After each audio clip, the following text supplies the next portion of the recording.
Geng, ni helmet daripada AXK, helmet China punya lah. Lawa geng.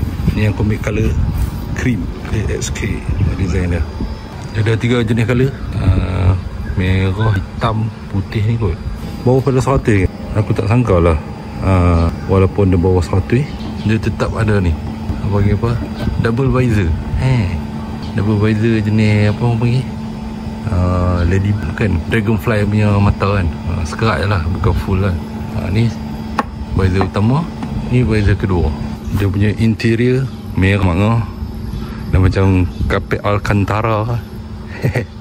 Ni dia punya buckle quick release punya, boleh lah, agak quality lah. China punya produk, China pun tak macam dulu produk dia ganas-ganas ke. Ni teman-teman tengah gaduh dengan mereka kan, lagi start ya. AXK apa? AXK. Tengok design dia geng. Ni dia punya cover untuk visor. Pakai memang selesa geng. Buckle yang kemas tak.